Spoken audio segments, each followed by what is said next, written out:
Nay, gusto ko pong makita si tatay, nakikiusap po ako. Ibaba niyo muna ang katawan ni tatay.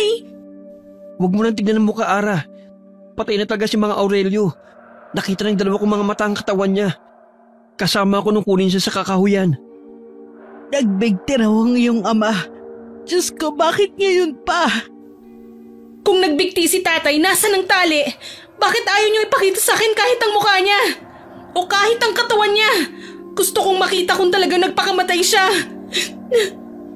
Anak, nakikiusap ako. Kung pwede, wag mo na lang silipin. Baka hindi mo matanggap ang nangyari sa kanya. Masyadong nakakaawa ang itsura niya. Kaya sana maintindihan mo.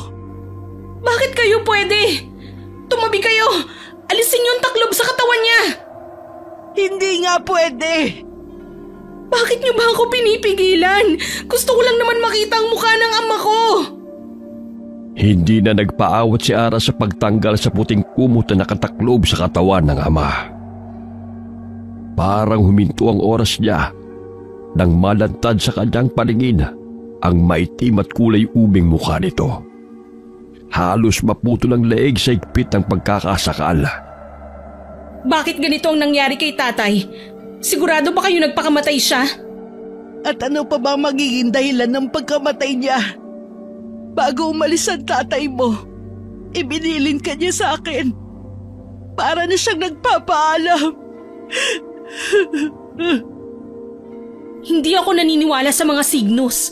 Walang problema si tatay at wala ring dahilan para magpakamatay siya.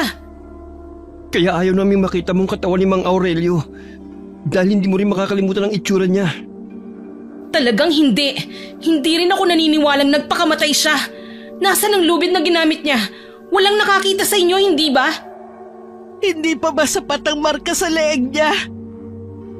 Muling pinagmasdan ni Ara ang mukha ng ama. Akma na sana niyang hahawakan ng nakakuyom na palad ng ama nang mapansin niya ang isang bagay na nasa loob ng kamay nito. Dinukot niya yun. Pagkatapos ay hinila niya ang nakitang hibla na mahabang buhok. Ano ito? Bakit may buhok? Saan galing ito? Ang haba naman yan. Paano nagkaroon ng buhok sa kamay niya? Patingin nga. Ala, Diyos ko. Bakit magkakaroon ng buhok sa kamay niya? Naging palaisipan ang buhok na nakuha sa kamay ni Mang Aurelio. Hanggang napagpasya na ng mga tanod na muling ibalik ang takloba at pinagtulungang buhatin ang katawan na nakahiga sa usong nilang higa ang yari sa kawayan para dalhin sa bahay nila. Malakas ang kutob kong hindi nagpakamatay si tatay. Merong pumatay sa kanya at yun ang nagmamay-ari ng buhok na nakuha natin. Baka naman may babae ang ama mo.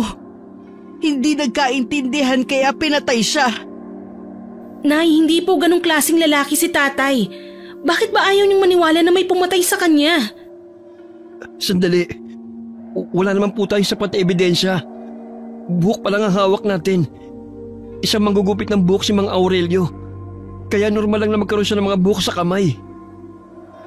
Pinunasan ni Ara mga luha sa kanyang mukha nang muling tignan ang buhok na nasa kamay niya.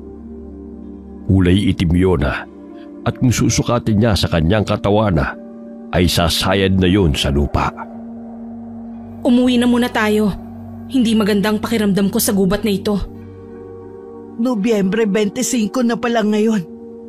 Piyesta na pala dito sa Dumaguete. Naalala ko ngayon ang anibersaryo ng pagkamatay ng pamilya ni Lolo Dencio. Nangyari ito 20 taon na ang nakakalipas. Ganitong araw din, dito sa gubat na ito, nagbigti rin ang sinabing dahilan ng pagkamatay ng buong pamilya ni Lolo Dencio. Tama po kayo. Pero wala namang ikinuwento ang lolo sa akin. Kaya ngayon ko lang po nalamang pamilya niyang namatay noon. Kaya nga naging manunugis ng aswang ang lolo mo at mas piniling manirahan sa gitna ng gubat. Katulad din po ba ng mga naunang biktima? May mga nakuha rin po bang mga buhok sa palad nila? Wala. Pero sa katawan nila, nagkalat ang buhok ng tao. nakapulupot sa kanilang leeg. At yun ang naging dahilan ng pagkamatay ng pamilya ni Lolo Densyo. Naniniwala ang mga tao na nagpakamatay talaga ang pamilya. Pero si Lolo Densyo, hindi naniwala. Hanggang nabalitaan naming nakapatay daw ng aswang ang matanda. Pero wala naman kami nakitang katawan ng aswang. Hanggang nabaon na lang sa limot. Kung ganun po, Nay, naulit po ang mga nangyari noon? Totoong may aswang at ito ang pumatay kay tatay? Tara na nga muna sa inyo, Ara. Biglang tumayo mga balahibo ko sa katawan eh. Isa pa, dumidilim na ang paligid. Hindi ligtas kung mananatili pa tayo sa lugar na ito. Akmang hahakbang ng mga paa ng tatlo para umuwi. Nang pagtingin nila sa unahan ng daana, ay nakita nila ang anak ni Kapedring na si Bella. Pusturang-pustura ito habang nagmamadaling maglakad papalapit sa kanilang kinaroroonan. Mataray at maarte ito magsalita, bagay na ikinaiinis ni Ara sa babae, habang panay ang tingin kay Danny. Ay Ara, nabalitaan ko ang nangyari. Nakikiramay ako sa'yo. Nakakalungkot naman. Bakit ba nagpakamatay si Mang Aurelio? Hindi nagpakamatay ang tatay ko. Pinatay siya. Bakit ka ba pumunta dito? Malapit nang dumilim, sumugod ka pa dito sa amin. Tara na nga, Danny. Ay, saglit naman. Hinahanap kasi kita para kunin ang serbisyo mo. Bukas makalawa kaarawan ko na. Ang gusto ko sana magpatahi ng damit na may susuot na babagay sa saklob sa ulo ko. Isa pa, dito naman talaga ang daan pa uwi sa bahay namin. Ayos ka lang. Walang babagay sa'yo. Nakakasira ng gandang telang nasa ulo mo. Ano ba kasing tinatago mo dyan? Ang totoo kasi, wala na akong buhok. Misteryoso kasing naglalagas sa mga buhok ko. Naku, pasensya ka na. Hindi makakapagtahi ng damit si Ara dahil magiging abala sila sa burol ni Mang Aurelio. Ganun ba? Sige, ayos lang. Maiwan ko na kayo. Nanggaling kasi ako sa bahay ninyo eh. May nakapagsabi sa akin na nandito nga raw kayo. Pasensya ka na. Agad na tumalikod sa kanila si Bella, habang nagmamadaling umalis at iniwan silang natitigilan na. Kaya siguro napakabaho ng singaw ng kanyang katawan ay dahil sa sakit niya. Kawawa naman. Ang bata pa niya para magkasakit ng malala. Wag na nga po nating pag-usapan si Bella. Halika na po at gusto ko nang makita ang tatay. Ano na ang plano nyo? Ano pa nga ba? Di bigyan ng maayos na libing ang kaawa-awa kong ama. Huwag ka na ngang umiyak. Kanina ka pang siging luha eh. Baka naman mapano ka na niyan. Kung saan man naroroon si Aurelio, sana'y masaya na siya at mahanap niya ang katahimikan sa kabilang buhay. Pagdating nila sa kanilang bahay, ay muling sinulya pa ni Ara ang mga naiwang gamit ng ama. Naupo ang dalaga sa harap ng lamesa habang napahagulgul na lamang ng iyak. Susubukan kong magmatsyag sa gubat kung saan yun natagpuan ang katawan ni tatay. Ano ba kasing tumatakbo sa isip mo? Hindi ko na alam kung paano ka namin pipigilan. Masasamahan mo ba ako, Danny? Hindi rin naman ako mapapakali kung alam kong may magagawa ako para kay tatay. Pwede bang kalimutan mo munang tungkol sa nangyari? Hayaan mo munang mailibing si Mang Aurelio. Isa pa, hindi ako nakapagpaalam kay Lolo Densyo na aalis ako. Masisermo na naman ako ng matandang yun. Ako, pagagalitan na naman tong si Ara ni Lolo Densyo. Baka sabihin ng matanda palagi ka na lang isinasama kung saan-saan ng anak ko. Ang mabuti pa umuwi ka na muna at bukas ka na lang bumalik. Delikado pa naman sa daan papunta sa inyo kapag malapit ng gumabi. Sa bundok pa naman kayo nakatira. Sigurado po ako nakarating na rin kay Lolo yung mga nangyari kay Mang Aurelio. Hindi na ba nagtatahi ng damit si Lolo Densyo? Patagal na siyang hindi nananahi. Paano ba naman may edad na, malabo na rin ang mga mata. Sabi ko nga bigyan lang niya yung mga kagamitan niya kaya sa masira at mga lawang. Hindi raw niya basta ipagkakatiwala ang alaala raw niya sa kanyang yumaong lolo. Siya raw magpapasya kung kailan daw niya ibibigay ang mga gamit niya. Hindi ka nagmana sa galing niyang magtahi. Hindi ko hilig ang manahi. Ang gusto ko lang, mga aso sa gubat para maibenta sa palengke at gawing pera. Sige, kailangan ko nang umuwi. Walang kasama si Lolo sa bahay namin eh. Isa pa, baka hindi na rin ako madalas na lumabas pa ng gabi. Mahirap na. Nakikiramay ako sa inyo, Ara. Pagkatapos magpaalam, ay tumalikod na rin si Danny pauwi sa bahay.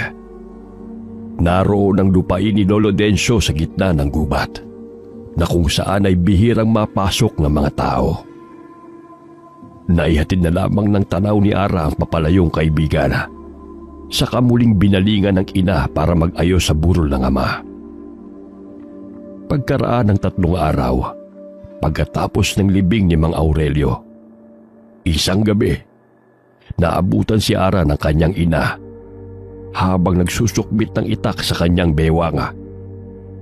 Nakahanda rin ang lumang gasera na ginawa pa ng kanyang ama.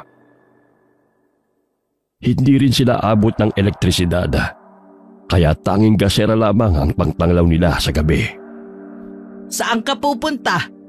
Bakit meron ka sukbit na itak? Pupunta po ako sa gubat, Nay. Magmamanman ako doon. Aalamin ko kung sino ang pumaslang kay tatay. Sa ganitong oras, nasisiraan ka na ba ng bait? Paano kung mapahamak ka? Kaya kong protektahan ang sarili ko, Nay. Isa pa, hindi ako matatahimik hanggat hindi ko nalalaman kung anong dahilan ng pagkamatay ni tatay at kung sino ang pumatay sa kanya. Habang nag-uusap ang mag-ina, ay dumating naman si Danny. Sumilip ang binata sa pinto ng kanilang bahay habang nakasuot ito ng damit pang bundok. May nakasukbit din na itak sa tagiliran ng kaibigan. Pinagmasdan niya aling media ang itsura ni Danny, saka muling bumaling kay Ara. Isinama mo pa tong si Danny. Tignan niyo ang mga ayos ninyo para kayo pupunta sa gera. Nay, hayaan niyo muna kami. Kahit ngayong gabi lang. Mahal kong tatay at hindi ako makakapayag na namatay lang siya ng ganun lang. Ako, paano naman akong nag-aalala sa'yo? Naisip mo ba kung anong nararamdaman ko? Kung pati ikaw mawawala sa akin. Kasama naman po ako eh. Poprotektahan ko po si Ara. Isa ka pa. Sinusuportahan mo pa ang kalokohan ng kaibigan mo. Ano kung mapahamak kayo? Sa palagay ba ninyo hindi masasaktan ng mga pamilyang nag-aalala sa inyo? Nay, kahit ngayon lang. Pag wala kaming napala, titigil na ako. Aalis na po kami. Ano pa nga ba? Wala naman na akong magagawa. Siya nga pala, nanggaling dito si Bella, hinahanap ka. Magpapatahi raw siya sa'yo. Kapag hindi ka na raw abala sumaglit ka daw sa bahay nila. Tinamaan ng lintik. Malapit yun sa bahay ni Lolo Dencio Napakalayo niya sa bahay natin. Parang nanadya talagang babaeng yun Hayaan mo na. Sunod-sunod ang gusto niya at may taning na ang buhay. Sige na, umalis na kayo. Mag-iingat kayo, ha? Nang magpaalam si Ara sa ina, nagsimula na silang maglakad ni Danny. Pupuntahan nila ang mga lugar na posibleng dinaanan ng ama niya. Ilang minuto lang ang lumipas ay nakarating na sila sa tapat ng malaking puno ng santol. Inilapag muna ni Ara ang lumang gasera, saka sinuri ang katawan ng kahoy. May napansin siyang mga bakas ng dugo na nakadikit sa balat nito. Dito ba talaga natagpuan ng tatay? Oo. Nakahiga na siya at wala ng buhay. May sugat na siya sa kanyang leeg. Maitim na ang palibot ng sugat nito. Indikasyong matagal ng patay. Kung ganun, hula lang nila na nagbigti ang tatay. Pero hindi nila aktwal na nakitang nakasabit sa punong ito. Parang gusto ko nang maniwalang may iba pang nangyari kay Mang Aurelio. Dahil yun talaga ang nararamdaman ko. Kaya kita isinama dito. Dito sa gawing to. Tignan mo. Nakapagtataka na maraming bakas ng bukang nakadikit sa katawan ng punong to. Kapansin-pansin din ng mga nabaling sanga ng katabing halaman. Indikasyon parang nanlaban si Mang Aurelio sa kung ano nila lang na umatake sa kanya bago siya pinatay. May posibilidad kayang May aswang na dito sa baryo natin? Totoo kaya ang kwento ni nanay na may nabuhay na halimaw? Matagal nang may mga kumakalat na kwento dito sa baryo natin tungkol sa pagkamatay ng ating mga magulang. Pero wala pa naman nakakita sa itsura ng mga halimaw. Ang mabuti pa kaya, si Lolo Dencio kausapin natin tungkol dito. Siya lang naman ang maraming kwento sa mga nilalang na nambibiktima ng mga tao. Maghintay pa tayo dito kahit ilang minuto pa. Ang mabuti pa, patayin mo muna ang ilaw natin. Magtago tayo dito sa puno ng santol. May kutob akong babalik siya. Pero hindi na dito. Ang alam ko, malalakas ang pakiramdam ng mga nilalang na nagtatago sa dilim. Agad nang pinatay ng magkaibigan ng ilaw sa gasera at tahimik na nagkubli sa puno na malapit din sa pinangyarihan ng pinagpaslangan sa ama. Pero nakalipas na ang 1 oras na pagmamatyaga ay wala silang nakitang kahina-hinalang kilos o bakas ng kahit anong nilalanga na magpapatunay na pinatay ang ama. Malungkot ang mukha habang sinindihan ni Ara ang ilaw. Tama ka. Malabong mangyaring bumalik pa dito ang pumatay kay tatay. Kung tao man siya, ang gagawin niya ay tumakas.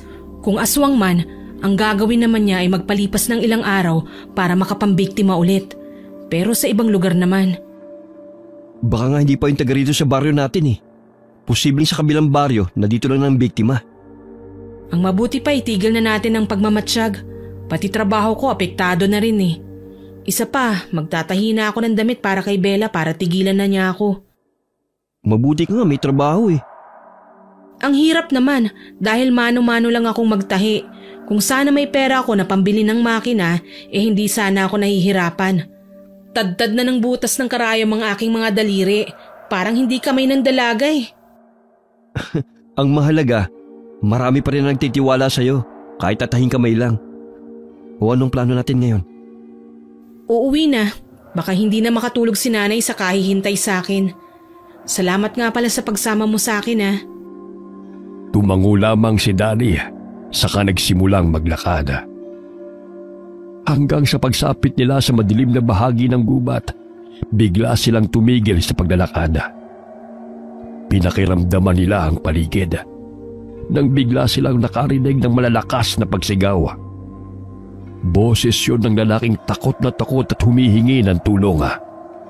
Kasunod ng paghuli ng isang nakakatakot na nilalanga na may dalang kilabot sa kanilang pandinig. Parang tunog ng isang malaking ibon na may garalgal na tono. Halika, bilisan mo. Puntahan natin ang pinagmulan ng boses. Huwag na lang kaya. Para kasing kakaibang tunog na yun. Baka mabangis na hayop dito sa gubat. Ngayon pa ba tayo aatras? Naririto na tayo. Isa pa, kahit papano may mga dala naman tayong itak. Halika na, puntahan na natin. Hindi yun isang hayop lang, kaya kailangan makita natin ito. Halos kalad ka rin ni Ara ang kaibigan na namumutla ang labi dahil sa takot. Pero buo na ang loob niyang tignan ang pinagmumula ng sigaw. Mabilis ang ginawa nilang pagtakbo papunta sa kinaroroonan ng boses. At ganoon na lamang ang pagkapang ng kilabot sa kanilang katawan nang maabutan ng isang lalaking wala ng buhay. Nakadilat ang mga mata, lawit ang dila, at may butas ang dibdib kagaya ng pagkamatay ng ama ni Ara. Nagkulay ubi na rin ang mukha nito at may sugat din sa leeg. Diyos ko, may bago na namang biktima ang nilalang na pumapatay sa pamamagitan ng sakal. Mas tumibay na ang hinala kung hindi talaga nagpakamatay si tatay. Pero iba ang pagkamatay ng isang to. Pinatay siya sa sakal. Pero butas ang kanyang dibdib. Wakwak ang tiyan at nagkalat ang dugo sa damuhan. Hindi taga rito ang taong ito. Pero sa tingin ko naligaw lang siya sa pangunguha ng kahoy na panggatong. Ang mabuti pa ay ipagbigay alam na lang natin kay Kapitan ang mga nangyari. Ano naman ang ipapaliwanag natin? Gabi na. At tayo lang nandito sa bundok. Ano sa palagi mong iisipin nila sa sandaling malaman nilang may namatay sa gubat na to? Walang maniniwala sa atin. Baka tayo pang pagbintang pumatay sa taong yan. Ang mabuti pa umalis na tayo bago pa may makakita sa atin. Sandaling nag-isip si Ara. May punto naman si Danny sa sinabi. Kaya naman mabilis nilang iniwan ang katawan ng biktima at nagpasya na lamang na umuwi sa kanilang bahay.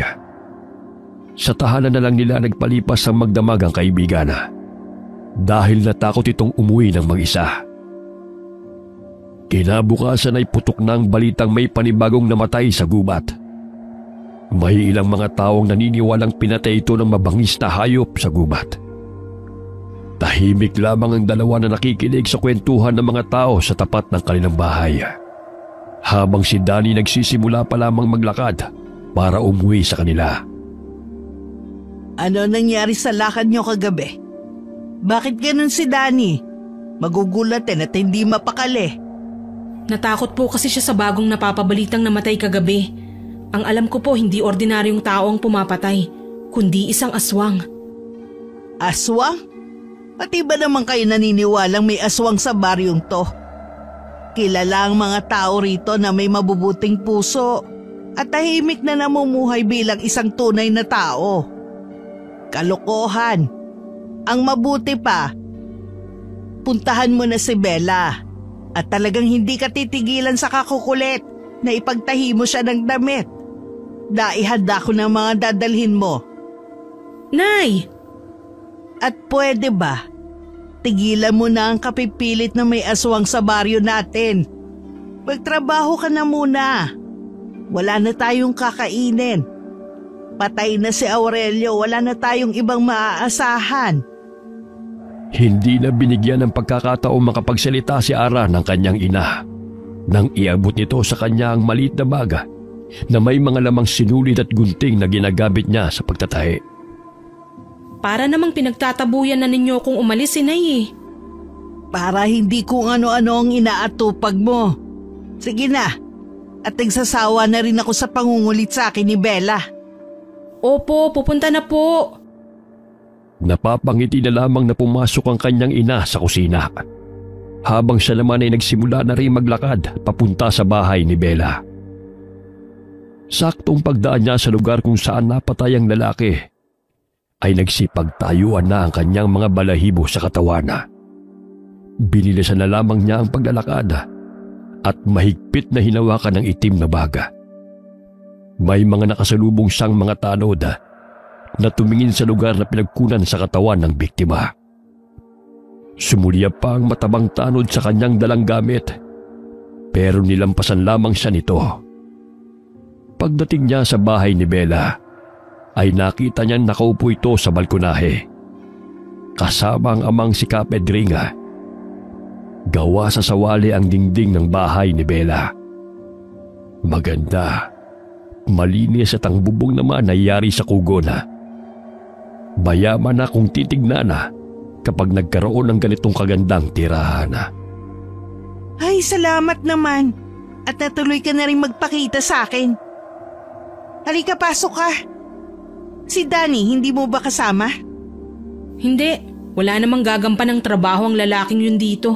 Abala lang siya. Ay, sayang.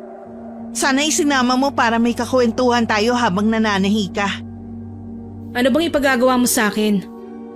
Ito kasi mga kortina ko sira. Natastas na ang mga laylayan. Pati itong mamahaling kong bestida na punit din. Nagmamadali kasi ako nung isang araw na umuwi dahil gabi na. Hindi ko na malayang sumabit sa sanga ng kahoy, kaya nasira na. Iniabot ni Bella ang bestida nitong kulay dilaw kay Ara. Punit ang laylayan ng damit at may mantsa ng dugo.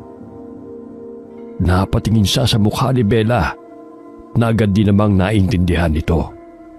Sumabit kasi ako sa sanga ng puno sa pagmamadali ko.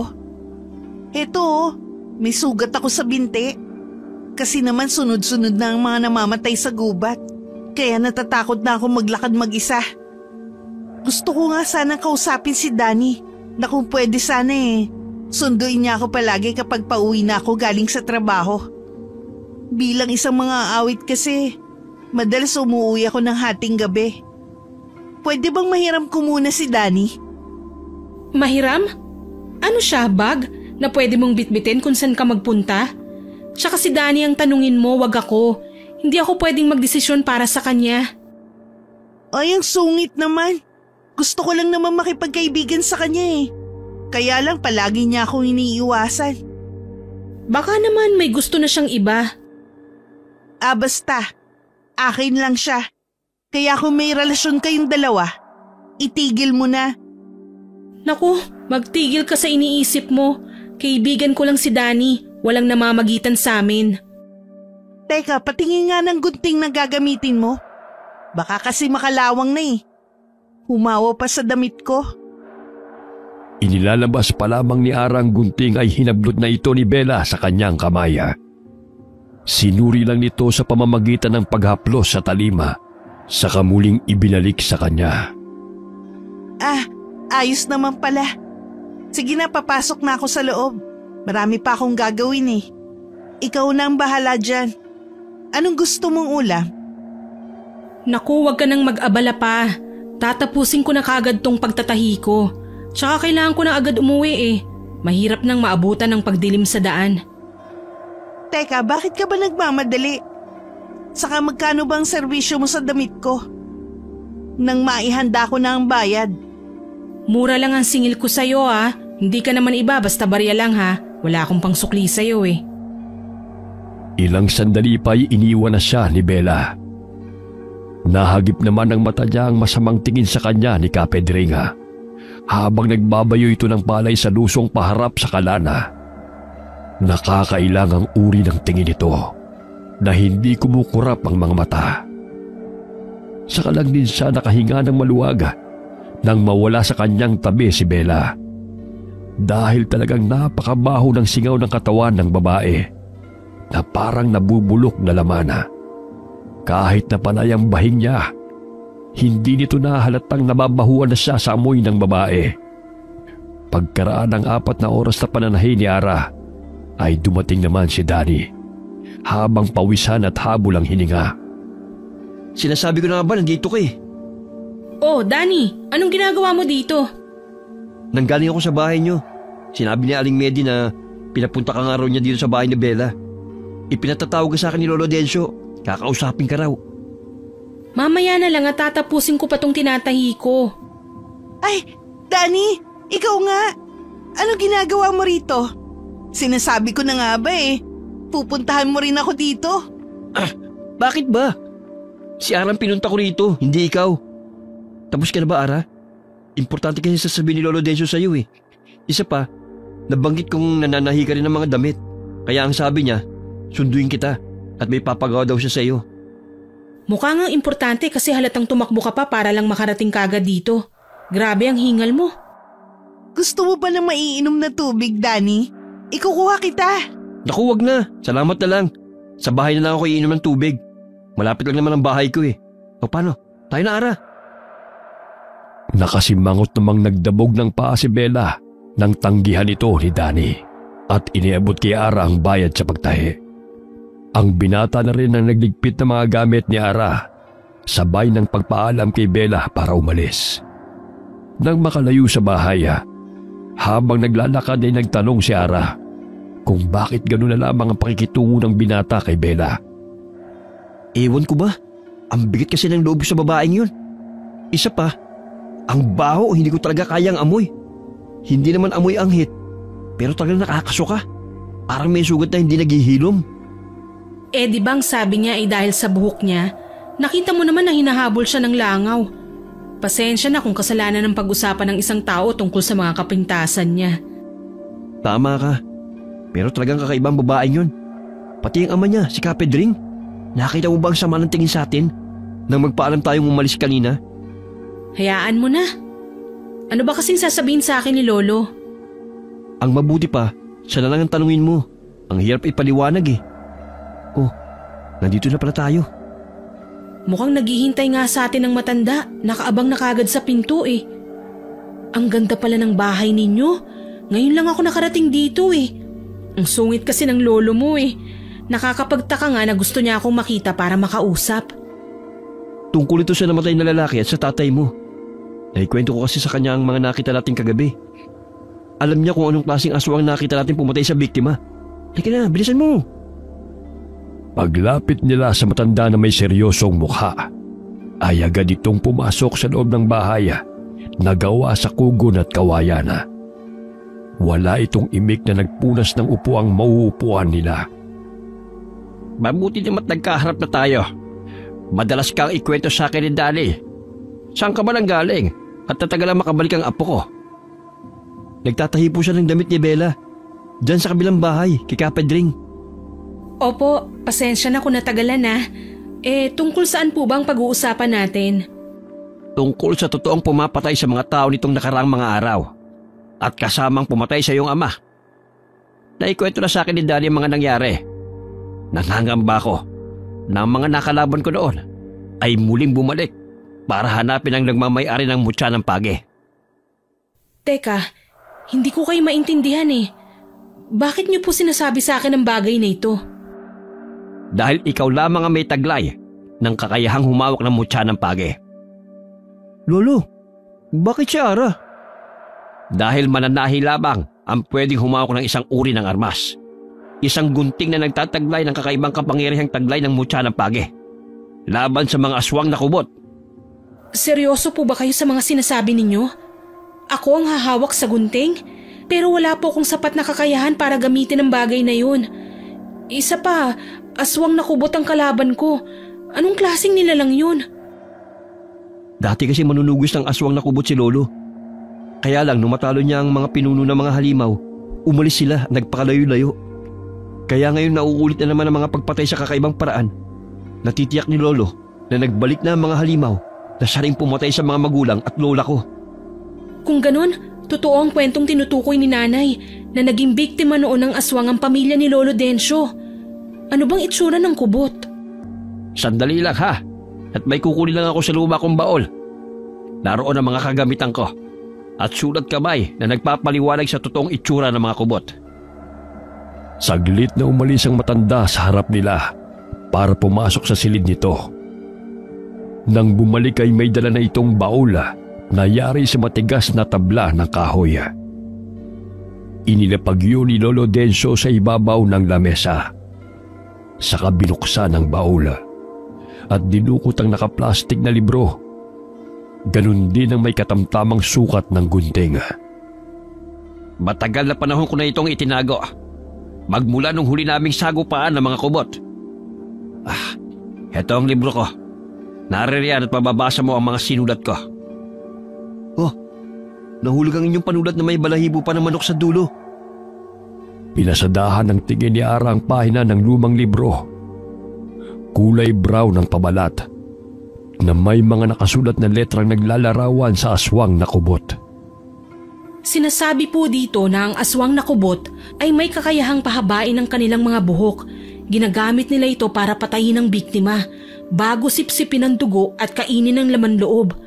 Ganon din ang paraan ng pagsakal ng buhok sa leeg ng biktima bago nila ito lapain. At ang isa pang nakakatakot na kakayahan ng aswang na kubot na ito ay ang kakayahan nilang magsalatigo ang bawat hibla ng buhok na sumusugat sa katawan ng bawat matamaan nito. Isinulat ko yan para sa susunod na magmamana o pagpapasahan ko ng mutya ng page. Ang gunting na nasa loob ng plastik ay may batong kulay asul na siyang nakadikit sa tornilyuhan ng gunting. Para saan naman po ang mutya? At ano naman po ang laban ng gunting sa mga aswang na kubot?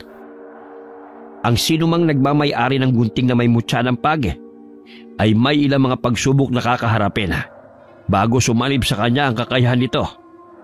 Nararamdaman ng mutya ang nararamdaman ng nagmamay-ari sa kanya. Ang astig naman ng gunting yun, oh. Maraming aswang nang napatay ng gunting na yan. Sa lahat ng armas, ito na ang pinakamalupit na sandata laban sa mga nilalang ng dilim. Hindi ko po alam kung paano ito gamitin eh. Isa pa, hindi ko po kayang pagtawanan ako ng mga kalaban ko dahil sa gunting. Ang iksi po kasi ng talim eh. Nasisiguro po ba ninyong magagamit ko ito sa pakikipaglaban? Magugulat ka sa kakayahang taglay ng gunting. Pero bago yon, walang bisa ang kapangyarihan ng mutya hanggat hindi ka nakikilala ng gunting bilang bagong tagapag-alaga.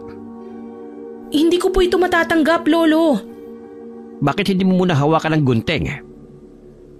Muling pinagmasdan ni Ara ang gunting na nasa loob ng plastik. Dahan-dahan niyang dinampot yun at kinuha Nanginginig ang mga kamay na hinawakan Yona. Kasabay ng pagkalat naman ng liwanag sa kanyang paningin. Hala, Lolo, bigla pong lumiwanag ang kulay asul na bato sa gitna ng gunting. Pero wala naman kaming nakikitang liwanag, Ara. Dahil si Ara lamang nakakakita ng liwanag. Taglay ng mutya ng page, ang kakayahang lumiksi ang kilos na parang sumasabay sa hangin. Sa sandaling matanggap niya na ikaw nang bago nagmamay-ari sa mutya, magagawa mo nang lumaban. Hindi ka rin basta-basta masusugatan ng kahit na anong patalim kapag hawak mo ang gunting. Ano po ang kahinaan ng may hawak ng mutya ng page? Sariling takot. Sarili mo ang magiging kahinaan kapag nagpatalo ka sa iyong isip. Kahinaan po ng mga aswang na kubot, Lolo. Sa sandaling matignan nila ang mutya ng page, makakaramdam sila ng panghihina ng katawan at mawawala ang bisa ng pagiging latigo ng kanilang buhok. Pero kailangang maputol mo ang kanilang mga buhok. Saka mo lang sila mapapatay. Kung ganun, may posibilidad pong marami sila? Sa ngayon may kutob akong 2 lamang sila. Kasi ang paraan ng kanilang pagpatay ay magkaiba. Madaling matukoy kung anong uri ng kubot ang nambibiktima. Una, kapag lalaking kubot, sinasaka lang nila ang biktima at sinisipsip ang dugo. Pero kapag babaeng kubot, bukod sa pagsipsip ng dugo, kinakain din nila ang laman loob ng biktima. May paniniwala sila makakapagparami lamang sila ng lahi kapag ang babae palaging busog. Ang astig, Lo. Huwag mong palaging gawing biro ang mga sinabi ko, Dali. Pero bago yan, nahawakan mo na, Ara, ang gunting at nagliwanag yon. Nangangahulog ang karapat dapat kang magmay-ari nito. Kailangan mo lamang maglakbay para magsanay sa bawat galaw ng mga halaman sa gubat. Sila ang magbibigay hudyat sa iyo kung malapit lang ang iyong kalaban. Gusto sanang ibaba ni Ara at ibalik ang gunting sa baol para isuli. Nang bigla namang sumagi sa isip niya ang tungkol sa nangyari sa ama. Pagkakataon mo na ito para mabigyan ng hustisya ang pagkamatay ng iyong ama. Pasensya ka na, pero ikaw lang talagang nakikita kong may kakayahang magmay-ari ng gamit ko. Pero baka hindi ko pong magampanan ang pangangalaga nito. May tiwala ako sa iyo, Ara. Saka sa nakikita ko naman, hindi ako nagkamali sa pagpili sa iyo. Kailan po pwede maglibot si Ara para sa pagpapatibay ng bisa ng mutya ng gunting? Sasama po ako, Lolo. Tutulong po ako para na rin sa pamilya kong namatay. Talagang sasama ka kay Ara. Isang misyon ito para mabigyan ng hustisya ang pagkamatay ng mga mahal natin sa buhay. Para hindi na dumami pa ang mga biktima. Kung kaya mo, Ara, ngayong gabi, simulan mo na ang pagsasanay. Tamang-tama po, hindi masyadong mag-aalala si Nanay dahil alam niyang umalis ako para sa trabaho. Naging madali para kay Ara ang tanggapin ang tungkuling nakaatang sa kanyang balikat. Ito ay dahil sa kagustuhan niyang mabigyan ng hustisya ang pagkamatay ng kanyang ama. Habang naglalakad sa kagubatan, pareho silang walang imik ni Danny. Hindi nila may paliwanag ang kaba habang binabagtas ang daan patungo sa bundok na itinuro ni Lolo Dencio. Doon daw nila makikita ang iba't ibang klase ng halaman na parang sumasayaw daw sa ihip ng hangin. Pag-aralan daw niya yon sa pamamagitan ng pagbabasa sa librong hawak niya. Pag-aralan daw niya kung ano ang kahulugan ng bawat paghapay ng dahon. Pagdating nila sa tuktok ng bundok. Malayo nang nilakad natin. Si Lolo talaga, parang niloko lang tayo eh. Tumahimik ka nga. Kinakabahan na nga ako sa ginagawa natin eh. Para kasing ibang nararamdaman ko sa hangin. Parang may nakaambang panganib sa atin. Ayan na nga bang sinasabi ko eh. Sana pala hindi na lang ako sumama sa'yo. Magmumukha naman akong walang kwentang kaibigan kapag hinayaan kita mag-isang aahon sa bundok na ito. Teka, nakikita mo bang pinagmumulan ng usok? Mabuti na lang at may mga nakatira pala ditong tao. May pansamantala tayong matutuluyan. Parang kuprahan yun, oh. Tara, puntahan natin. Magkunwari lang tayo kay Lolo na sinunod natin yung utos niya. Tangka na sanang hahakbang sina Danny at Ara. nang muli silang makarinig ng malalakas na paghiyaw ng tao. Boses ng lalaki na parang nasasaktana. Nagkatinginan ng dalawa at bumakas ang takot sa kanilang mga mukha. Hindi maganda ang kutob ko ngayon. Parang tama ang hinala kong may masamang mangyayari. Hindi pa nga tayo sigurado eh. Pero ganito rin ang nangyari kagabi. Diyos ko, hindi na yata tayo tatantalan ng kamalasan. Umuwi na kaya tayo. Una tayong lumapit doon. Gusto kong makita at malaman kung totoong may aswang. Ano? Seryoso ka ba? Nahihiwagaan ako sa itsura ng kubot at kung bakit kailangan kong makaramdam ng takot sa kanila. Bilang isa sa mga kahinaan ng may hawak ng mutya, kailangan kong harapin ang takot ko. Matagal na napatitig si Danny sa mukha ni Ara bago tumungo bilang pagsangayon na. Magkahawak ang mga kamay na nagtago ang dalawa sa damuhana habang gumagapang papalapit sa koprahana.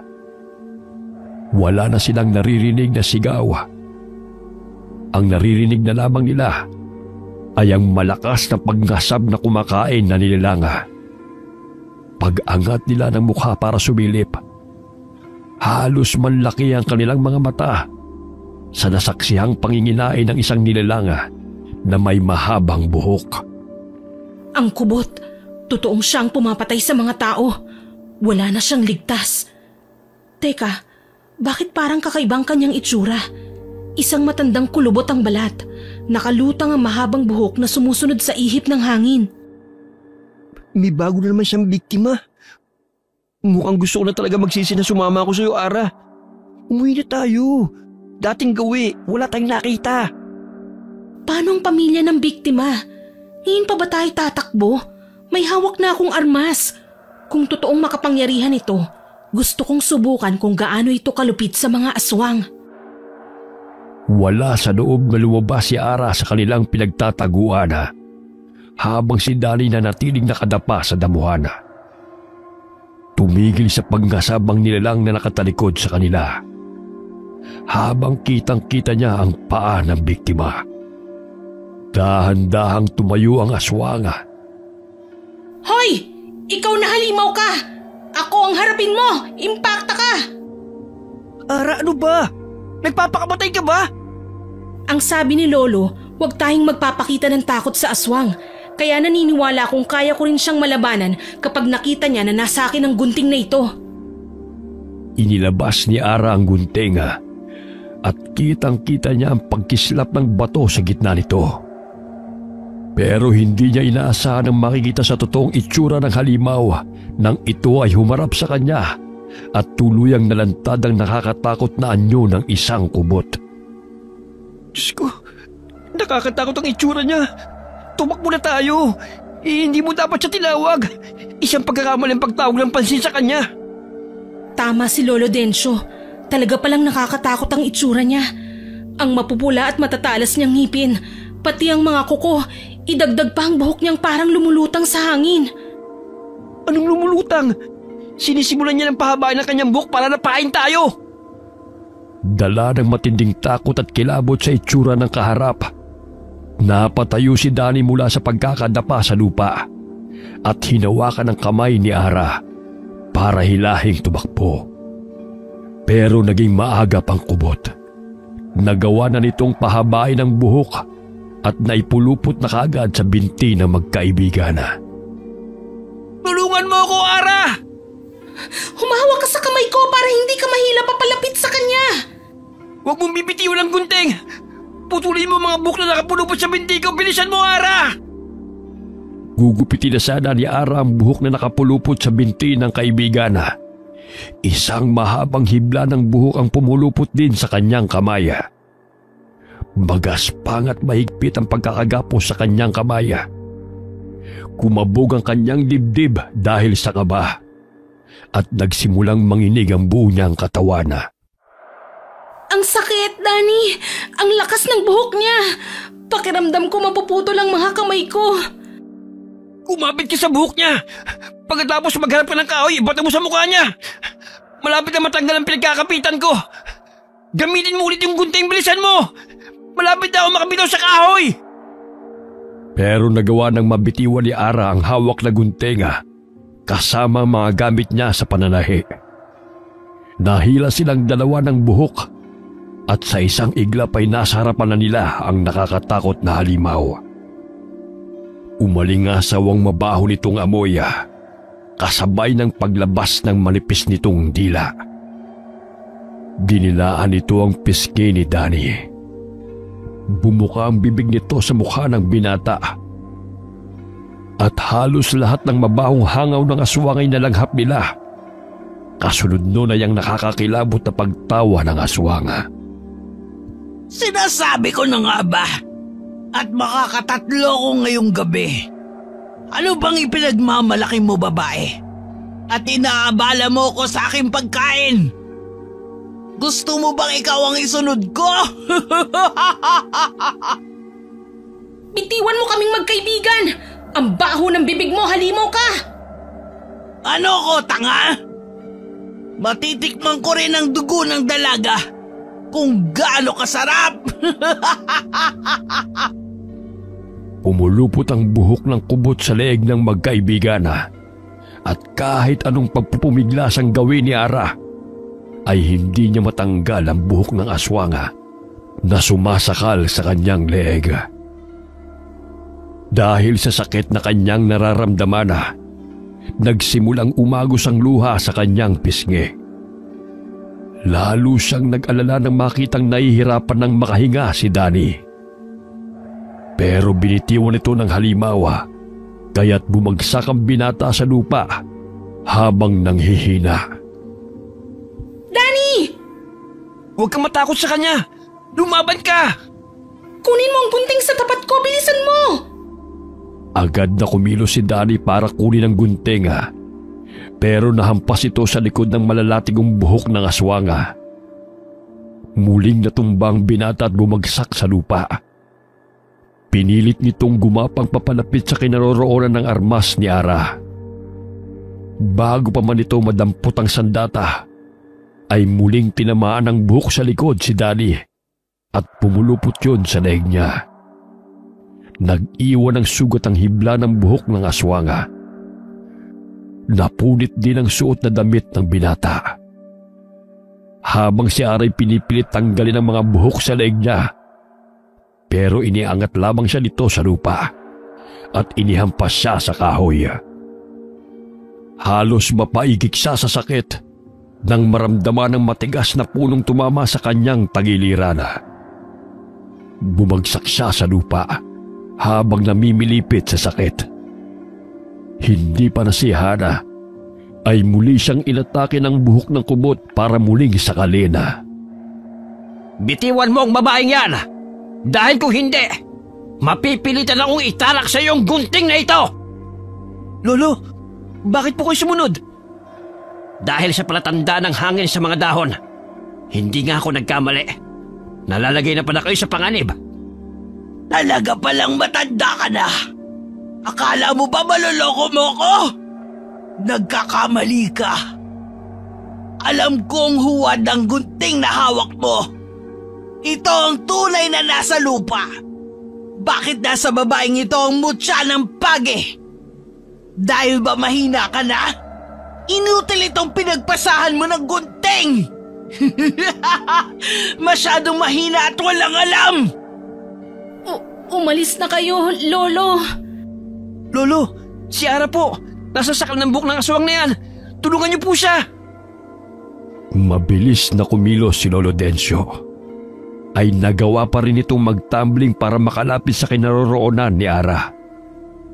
Halos nagulat din ang dalaga sa galing ng matanda sa pagkipaglaban sa aswanga. Alam na alam nito kung saan patatamaan ang kubot. Sinipa ng matanda ang halimaw. Pero tinamaan naman siya ng matalas na kuko ng kubot sa pisngi. Gumanti ang matanda gamit ang hawak na guntinga. Inasinta nitong putulin ang buhok na nakasakal sa leeg ni Ara. Bumagsak sa lupa si Ara sa tapat mismo ng guntinga. Kahit nanghihina ang katawan ay nagawa ng dalagang damputin ang guntinga Itinapat niya yun sa liwanag na nagbumula sa sikat ng buwan. Nasilaw ang kalaban at nakaramdam ng panghihina. Sinamantala yun ni Ara. Nilapitan niya ito at itinarak ang talim sa dibdib nito. Kitang-kita niya ang pagguhit ng liwanag sa nakasulat na orasyong nakaukit sa talim. Pilit yung tinanggal ng halimaw na parang napapaso. Dahil mababaw lamang ang pagkakabaon ay nahulog sa lupa ang gunting. Sa takot naman ng aswang ay kumaripas ito ng takbo papalayo sa lugar na yon. Halika na! Tayo na! Kailangan natin makalis dito! Natanggal niyang gunting na itinusok mo, Ara. Sayang hindi mo napuruhan. Pagkakataon na sanang mapatay natin ang halimaw na yon. Anak, kapag tataka, para siyang napapaso sa gunting. Kunin mo ang gunting, Danny. Kailangan natin magamot ang mga sugot niyo sa likod. Kumilos na tayo bago pa dumating ang iba pa niyang kasama. Inalalayan ng dalawa si Ara sa tigkabilang braso habang naglalakad. Ramdam na ramdam niya ang mainit na likidong umaagos sa kanyang likod. Pati ang panlalabo ng kanyang paningin. Ang mahapdi niyang leeg na nalagyan ng marka dahil sa buhok ng kubot. Hindi nila sineryoso ang kakayahan ng kalaban. Naging kampante sila sa aswang na kubot. Nahigit pa lang nakakatakot sa inaakala nila. Pagdating nila sa kubo ng matanda, ay agad itong naghanda ng maligamgam na tubig at malinis na tela. Ganon din ang mga talbos ng dahon ng bayabas. Halata sa matanda ang pagkatalanta. Tinamaan kayo ng lintik. Bakit hinayaan niyo masugatan kayo ng kubot? Hindi niyo ba alam na may laso ng kanilang mga buhok? Lalo na kapag lumapat sa sugat. Sinubukan ko lang naman po kung may bisa ang gunting. Hindi po talaga naming inaasahan na malakas siya. Mabuti na lang dumating kayo. Talagang naunahan lang po ako ng takot. Pasensya na po, muntik pang mapahamak si Danny dahil sa akin. Hindi ka nag-iisip. Hindi pa ganap ang pagkilala sa iyo ng mutya. Paano kung napatay kayo? Ngayong alam na ng mga kubot na nasa iyong gunting, hindi ka nila titigilan. Palpak lolo ang ipinagmamalaki niyong armas. Hindi ko man lang nagamit ang gunting para ipagtanggol ang sarili ko. Dahil matigas ang ulo mo, pinairal niyo ang basta sugod lang. Mukhang nagkamali yata ako ng pinagpasahan. Kahit ako, dismayado rin sa bisa ng gunting. Nagpatalo ako sa takot ko nang makita ko ang totoong itsura ng aswang. Para siyang matandang halimaw na parang hindi tinatablan ng kahit na anong patalim. Ngayon ay alam mo na kung gaano siya kalakas. Akala ko po nagkaputol-putol na ang mga buto ko sa katawan. Sa lakas ng halimaw na yon. Aray lolo, ang sakit ng sugot ko sa likod. Pero totoong natakot ang kubot nang makita ang gunting na hawak ko. Ayan, nabendahan ko lang sugat mo sa likod. Siguro naman pagkatapos ng nangyari sa inyo, magtatanda na kayo. Tulungan niyo akong tapusin ang mga kubot. Marami na silang napapatay. Baka maulit ang mga nangyari noon. Kailangan ko po munang umuwi sa bahay. Bigla akong nag-alala kay nanay Paano kung puntahan siya ng mga aswang tapos wala ako sa tabi niya? Pero mas lalo mag-aalala ang nanay mo kung makikita ka sa ganyang kalagayan. Tama lang na malaman ni nanay ang mga nangyari sa akin. Hindi rin naman ako matatahimik kung mananatili ako dito. Tapos si nanay ay nag-aalala sa akin. Samahan mo ko, Danny. Kung pwede dito na muna tumira si nanay pansamantala para sa kaligtasan niya. Kung ganon, mag-iingat kayo. Wala namang problema kung dito muna titira ang iyong ina. Dalhin niyo ang gunting para kahit pa paano may panlabang kayo kung sakaling muli niyong makaharap ang mga kubot. Tutal nagkasubo na ito. Isa pa, nasugatan mo ng halimaw, Ara. Hindi malabong mangyari na balikan niya ang mga mahal mo sa buhay para gumanti. Bumundol ang kaba sa dibdib ni Ara ng mga alalang ina. Hindi na niya makakaya pa kung pati ito'y mapahamak. Matapos magpaalam sa matanda, ay naglakad na sila papunta sa ibaba ng bundok. Dala ang kanyang gunting na nakasukbit sa kanyang bewang sa suot niyang shorts. Mabagal ang kanilang lakad dahil masakit pa rin ang kanyang katawan, lalo na ang sugat sa kanyang likod. Pero pagdating nila sa tapat ng kanilang bahay, ay maraming mga taong nagkakagulo. May dalang mga sulo. Kitang-kita nila kung paano kaladkarin ang kanyang ina palabas ng pinto.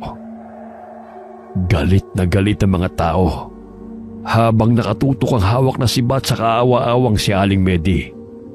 Para itong aswang na tinutugis ng taong bayana. Ano nangyayari? Bakit nila sinasaktan si Aling Medi? Nay! Dani, lapitan natin ang nanay baka kung anong mangyari sa kanya.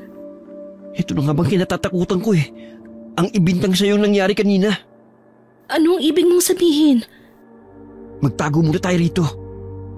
Pagmasdan mo sila. Hindi mo ba naririnig? Pinalalabas ka nila sa bahay mo. Dahil may nakakita raw sa'yo na ikaw pumatay sa biktimang natagpuan nila sa kuprahan. Pero kanina lang yun nangyari. Parang ang bilis naman ng balita. Tsaka bakit ako? Huwag ka maingay. Baka may makarinig sa atin dito. Lalong nag-alala ang dalaga nang makita niyang isa-isang naglabas ng lagare ang 4 na kalalakihan kasamang matabang tanod na nakasalubong niya kanina. Sabay-sabay nilang nilagare ang haligi ng kanilang bahay. Akma na sanang tatayo si Ara para saklolohan ng ina. Pero pinigilan siya ni Dani. Delikado kung magpapakita ka ngayon. Isa pa, hindi nila sasaktan si Aling Medi. Bakit pinapalibutan nilang bahay namin? Ano bang balak nilang gawin? Kagaya ng nakaugalian dito sa baryo. Kapag may nagawang mali ang taong nakatira sa bahay, nagkakaroon ng bayanihan ng mga tao para buhatin ang bahay mo at ilayo sa baryong ito. At ito ang pinakamasakit na parusa sa mga taong nagkakasala. Alam ko, pero wala akong kasalanan. Bakit nga nila gagawin ito sa amin? Napahagulgol ng iyak si Ara habang naririnig ang tunog ng lagare sa haligi ng kanilang bahay. Sa dami ng tao ay walang nagawa ang kanyang ina kundi ang umupo sa lupa at umiyak ng malakas. Hindi aswang ang anak ko! Namatay rin ang asawa ko! Kaya huwag ninyo gawin sa amin to, nakikiusap ako! Saan ninyo dadalhin ang bahay ko? Talagang hindi ko na ito makakayang tingnan, Dani. Kailangan ko magpakita sa mga tao. Ano ka ba? May sugat ka. Paano mo ipapaliwanag sa kanila na hindi ka aswang kung makikita ka nilang nasa ganyang kalagayan? Mas lalong sumama ang loob ni Ara nang makita nilang kinakaladkad ng 2 tanod ang kanyang ina. Pasunod sa bahay na usong-usong ng mga tao. Doon lang din niya napansin ang mga gamit niya sa pananahi na dala ng isang tanod na mataba. Kung ganon, ibinintang nila sa akin ang pagkamatay ng lalaki dahil sa mga nahulog kong gamit? Kung tama ang sinabi mo ang tanod na yun ang huling nakakita sa'yo, nangangahulugan ang gamit mo ang pinagbatayan nila para ibintang sa'yo ang pagkamatay ng lalaki. Diyos ko, Dani, anong gagawin ko? Kausapin ko kaya si Bella. Siyang makakapagpatunay na hindi talaga ako isang aswang. Mukhang mabibigo ka. Ayun ang Bella na yun, no? Kasama sa mga kalalakihan nagpapahirap kay Aling Medi. Pero bakit? Maayos kami nag-usap kanina. Wala akong nakikitang dahilan para gawin niya sa akin ito. Kaya sa una pa lang mabigat na ang loob ko sa babaeng yan eh. Mukha talaga hindi gagawa ng maganda. Maingat na sinundan ng magkaibigan ng mga taong bumuhat sa bahay ni Naara.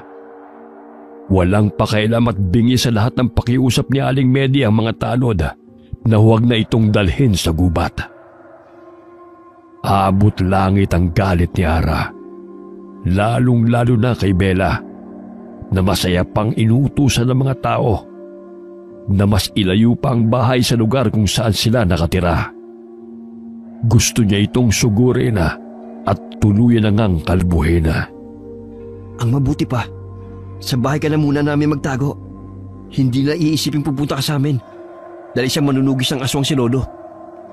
Pero baka mas isipin pa nga nilang sa inyo ko nagtatago dahil kaibigan kita.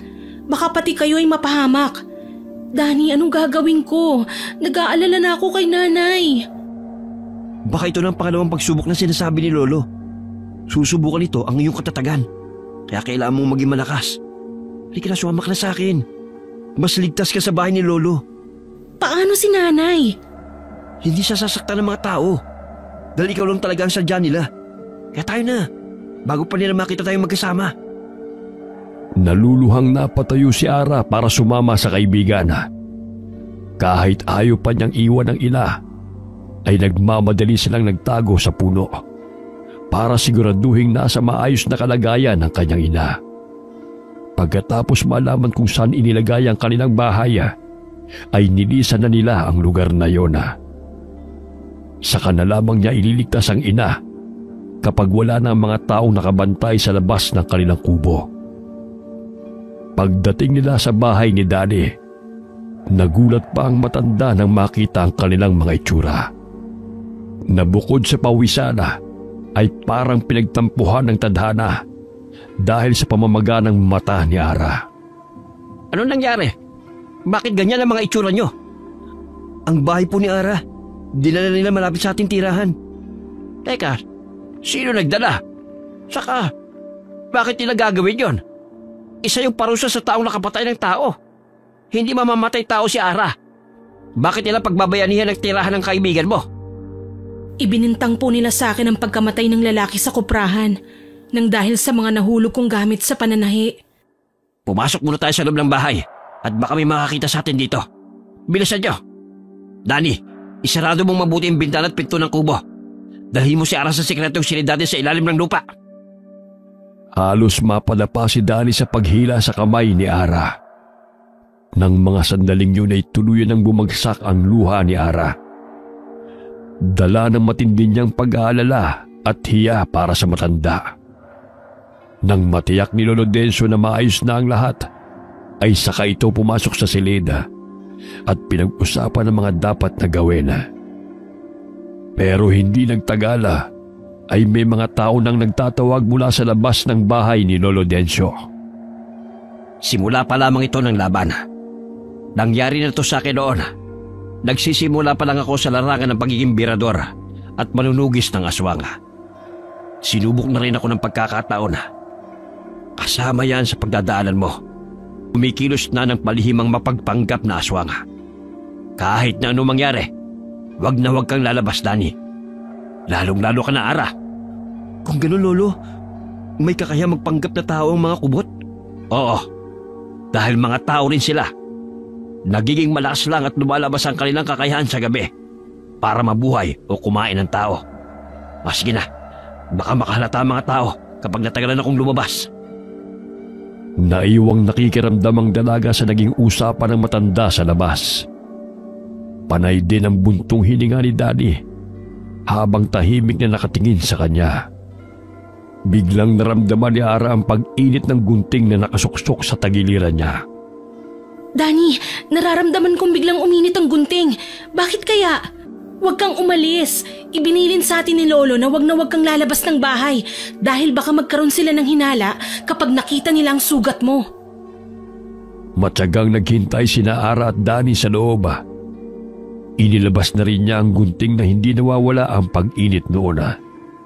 Nagtatakang napatitig sa kanya si Danny nang hawakan ito ang gunting na nasa kamay niya. Ilang saglit pa ang lumipas ay pumasok na ang matanda.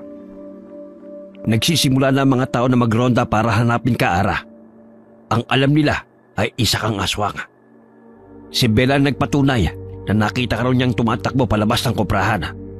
Ang masaklap, hinahanap na rin nila si Danny. Pero ang sabi ko'y inutusan ko siyang bumili ng pagkain sa bayan at bukas pa uuwi. Naniwala ba sila, Lo? Oo. Sabi ni Bella, si Ara lamang ang nakita niyang pumatay sa lalaki. Lolo, habang nasa labas ka kanina, bigla pong uminit ang bato sa gitna ng gunting. Bakit po kaya? Sigurado ka ba? Kung ganon, nasa paligid lang natin ang kubot. Isa sa mga taong naghahanap sa'yo. Talagang malakas ang loob ng mga halimaw na yan. Kung nasa akin pa ang gunting, malalaman ko kagad kung sino ang nagpapanggap na halimaw sa harap ko. Malilinis na sana natin ang pangalan ni Ara. Ano nang plano mo, Ara? Si Nanay, paano ko siya makukuha para dalhin dito? Bantay sarado ang bahay ng iyong ina. At malakas ang kutob kong siya ang gagamiting pain ng mga tao para lumabas ka. At sasamantalhin naman ito ng aswang. Hindi dinalaw ng antok si Ara ng gabing yun. Kahit malapit ng magliwanaga, ay hindi niya nagawang ipikit ang kanyang mga mata. Makirot na rin ang mga sugat niya sa katawan. Saglit na nagpaalam si Lolo Dencio sa kanila. Ito ay para silipin ang kanyang ina. Tanghalian na nang dumating ang matanda. Dala ang isang masamang balita. May panibagong na biktima na naman kagabi ang aswang. Pero mabuti na lamang at hindi napuruhan. Nasugatan lamang ng konti sa leeg. Sino po? Baka po nakita niya ang itsura ng kubot at may makakapagpatunay na hindi si Ara ang aswang. Nagkakamali ka. Si Ara pa rin ang tinuturo ng ama ni Bella. Si Kapedring ang nabiktima kagabi? Oo, kaya mag-iingat ka. Ang ipinagtataka ko lamang ay bakit kanila ginigipit. Idinidiin kanila. Pero Lo, alam naman nating ibang-ibang itsura ng mga aswang at hindi madaling matukoy kung ano ang kanilang totoong anyo. Kaya paano nilang nasabi si Ara ang aswang? Hindi maganda to. Halatang pinag-iinitan nilang kaibigan ko. Yun nga ang ipinagtataka ko. Bakit nila itinuturo ang lahat ng sisi sa akin, samantalang ibang itsura ng aswang? May lumilin lang sa mga tao at minamanipulo ang kanilang paniniwala. Binubulag sila ng mga kasinungalingan. Matagal na nag-isip ang tatlo tungkol sa mga nangyayari. Hanggang muling sumapit ang dilema, nagpasya si Ara na harapin na ang kanyang problema. Naabutan ng matanda na naghahanda si Ara ng kanyang mga gamit. Saan ka pupunta? Haharapin ko, Lolo, ang mga halimaw na sumisira sa pagkatao ko. Patutunayan ko nagkakamali sila sa mga ibinibintang nila sa akin. Pero mapanganib. Paano kung maunahan ka ng kalaban at ang taong bayan ang pumatay sa iyo? Hindi yun mangyayari. Mamamatay na muna ako bago nila masira ang pangalan ko. Buong tapang na lumabas ng bahay si Ara kasama si Danny, na nagdala naman ng sibat na maaari nilang magamit sa sandaling atakihin sila ng aswanga. Mahigpit din ang pagkakahawak ni Ara sa gunting na hindi na niya binitiwan habang naglalakad patungo sa bahay ng kanyang ina. Natanaw nila ang liwanag na nagmumula sa apoy na dala ng mga taong nagroronda. Pero ilang saglit lang ay nakarinig sila ng malalakas na hiyawan ng mga tao. Sa bandang yun, may mga humihingi ng tulong. Naririto na ang mga halimaw dahil umiinit ang hawak kong gunting. Maghanda ka, Danny. Kahit na anong mangyari, si Nanay kagad ang ililigtas natin. Mag-iingat ka! Tumambad sa kanila ang isang lalaking nagpupumiglas sa pagkakasakal ng buhok sa leeg nito. Ang aswang ay nakatayo sa gitna ng maraming tao. Nakagapos rin ang kanyang ina sa malaking puno. Kaya gano'n na lamang ang galit niya nang makita ang kalagayan ng ina. Pasigaw na sinugod niya ang aswang na nagulat din sa pagdating niya. Dinampot niya ang buhok nito at ginupit ng gunting. Napasigaw ng malakas ang aswang na kubot dahil sa sakit. Nagwala ang halimaw sa sobrang galit. Gumalaw ang mga buhok nito papunta sa kinaroroonan niya. Pumulupot ang buhok nito ng mahigpit sa braso ni Ara. Ngayon ka lumaban. Nakahanda na akong mamatay, peste ka! Anak, mag-iingat ka! Iligtas mo na ang sarili mo! Hindi nakinig si Ara sa sigaw ng ina. Iwinasiwas niya sa hangin ang gunting at namangha siya sa taglay na kakayahan ng armas. Humaba ang talim nito at nanlaki ang mga mata ng aswang. Tatakbo na sana ito, pero nahawakan niya ang buhok ng kubot at ubod lakas na pinutol ang hibla. Inihampas ni Ara ang puluhan sa mukha ng halimaw, kaya nanghina ito at bumagsak sa lupa. Nagkaroon ng pagkakataon ng dalaga na maibabawa ng aswanga. Ninuhuran niya ang tiyan nito at buong lakas niyang itinarak ang talim sa dibdib. Parang huminto ang oras na magkikikisayang halimaw sa tapat ng mga tao. Lahat ay nagulat sa ipinakitang tapang ni Ara. Kaya nang tumayo siya, ay pinagmasdan nilang mabuti ang mukha ng halimaw. Si Kapay Dring ang kubot. Anak ng putya. Nagpanggap ang biktima at ikaw pang tinuro. May mga nasaktan ba sa inyo? Nakita nyo, hindi ako ang kalaban. Ito ang totoong pumapatay sa halimaw. Nagawa mo, Ara. Nagtagumpay ka. Ang astig ng gunting. Paano mo nalamang humahaba palang talim niyan? Hindi ko rin alam. Basta lumakas ang loob ko at inalis ang takot sa dibdib ko. Naramdaman ko ang paggapang na malakas na enerhiya sa buong katawan ko. Bigla na lang humaba ang talim ng gunting at napatay ko ang halimaw na ito. Habang nakatingin ang magkaibigan sa nakahandusay na katawan ng kubot, biglang dumating si Lolo Dencio. Narinig ng matanda ang kanilang pinag-uusapan kaya't bumakas sa mukha nito ang saya nang malaman nitong napatay niya ang aswanga. Dahil kinilala ka ng mutya sa pagkumpas mo sa hangin, nakatulad sa parang paglangoy ng pagi. Sadyang hindi ko sinabi sa iyo ang bagay na ito dahil alam kong kusa kang kikilalanin ng mutya. Binabati kita. Dahan-dahang ibinaba ng mga tawang hawak ng mga sibat. Saka kinalaga ng tali si Aling Medi. Nang matanggal ang tali, ay patakbong yumakap ito kay Ara. Diyos ko, akala ko katapusan ko na. Mabuti na lang dumating ka. Dahil kung hindi, baka naubos na ang mga tao rito. May mga kubot pa palang naninirahan sa baryong to. Ligtas na po tayo. Kaya lang, marami po ang nasawi. Ara, nagpapalakpakan ng mga tao dahil sa ginawa mong pagtulong sa kanila. Saka lang muling napako ang tingin ni Ara sa kubot na napaslang niya. Napansin niyang parang natuyo ito. Nakahawig ng isang tuyong dahon na. Indikasyong nalagutan na ito ng hininga. Lumakas ang ihip ng hangin at umalingasaw ang pamilyar na amoy ng nabubulok na laman. Kung ganon, may isa pang kubot ang nagbabadyang magpakita sa atin. Bakit, anak? Mga kasama, magtago tayo sa malalaking puno para hindi tayo masaktan ng aswang. Dalawa po ang kubot na ito at hindi pa tayo nakakasiguradong ligtas na tayo. Danny, isama mo ang nanay sa bahay ni Lolo. Ako nang bahalang humarap sa aswang.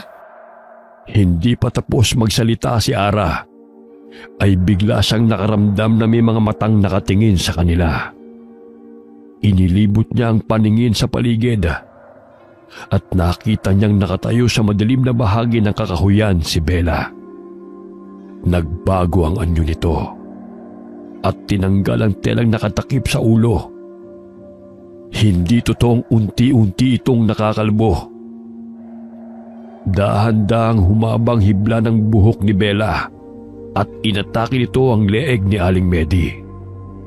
Natumbang ginang at bumagsak sa lupa. Saka mabilis na hinila ng buhok patungo sa kinaroroonan ni Bella. Hindi ko mapapalampas ang pagpatay ninyo sa asawa ko! Magbabayad kayo! Ikaw ang magbabayad sa akin sa pagpatay mo sa aking ama. Bitiwan mo ang aking ina dahil kung hindi, magkasama ko kayong papatayin ng buhok mong malalatigo. Ibabaong ko sa dibdib mo ang gunting. Halos manginig ang buong katawan ni Ara nang makitang nahihirapang huminga ang kanyang ina. Kaya't nagpasirko-sirko ang dalaga sa ere. Eksakto ang pagbagsak niya sa tapat ng buhok na nakasakal sa leeg ni Aling Medi. Iwinasiwas niya sa ere ang guntega, kasabay ng mabilis na paghaba ng talema. Nagawa niyang maputol ang buhok nito. Inundayan siya ng kalmot sa mukha ni Bella, pero nakailag si Ara. Kasunod ang paghampas niya ng gunting sa mukha ni Bella. Nasugatan niya ito sa pisngi. Nakita niyang parang nangihina ang kalaban, kaya mas lalo niyang tinapat ang talim sa liwanag ng buwan. Nasilaw naman si Bella sa refleksyong nanggagaling sa mutya ng pagi. Ikaw ang totoong halimaw. Kaya pala magkasing amoy kayo ng halimaw na umatake sa amin sa kuprahan. Dahil ikaw ang totoong aswang na pumatay sa aking ama. Isa kang mapagpanggap na kubot. Lubusin mo na ang pagtingin sa mukha ko. Dahil ito na ang huling mukhang masisilayan mo. Pinatay mo ang aking asawa. Kaya magbabayad ka! Asawa? Ang ibig mong sabihin si Kapedring ang asawa mo? Akala namin mag-ama kayo. Paano nangyari yun? Mas matanda siyang di hamak sa'yo. Pinaglololoko mo ba kami? Akala ko ba akong gusto mo? Nilinlang niya tayo, Danny. May ibang pakay si Isabela kaya siya naging malapit sa'yo. Dahil sinusubukan niyang makuha ang gunting na hawak ng lolo mo. Tama na ang satsat! Ibigay niyo na sa akin ang gunting! Nang wala nang masaktan sa inyo! Imbis na sagutin ni Ara si Bella ay inunahan niya na ito. Hindi na niya hinintay na makapagpahaba pa ito ng buhok. Sapat na ang kakayahang meron siya para labanan ang kubot. Tinamaan si Ara ng paghagupit ng buhok nito sa kanyang likod. Bumulwak ang dugo sa dati niyang sugat. Napaluhod ang dalaga sa lupa. Pero hindi na nahimik ang mga tao.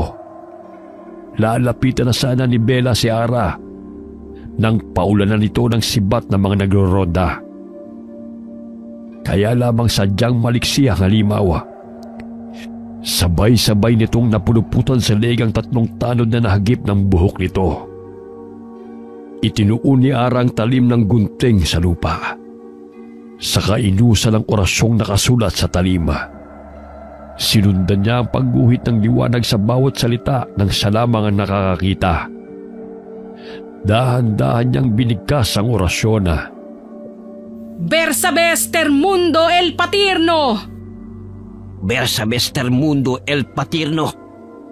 Lolo, bakit gumagaya ka sa pagsambit ng orasyon ni Ara? Para magbigay paubaya bilang dating nagmamay-ari ng mutya. Doble ang lakas ng orasyon kapag dalawang magsasalita. Mag-iingat kayo sa paglapit, Lolo. Ngayon lapitan mo ang kubot at saka mo uliting sambitin ang orasyon magbibigay kapangyarihan sa pagtanggal sa kakayahan ng aswang na yan. Bersabes Termundo el Patirno! Lumiwanag ang paningin ni Ara na tanging siya lamang ang nakakakita. Biglang gumaan ang kanyang pakiramdama na parang lumulutang sa hangin.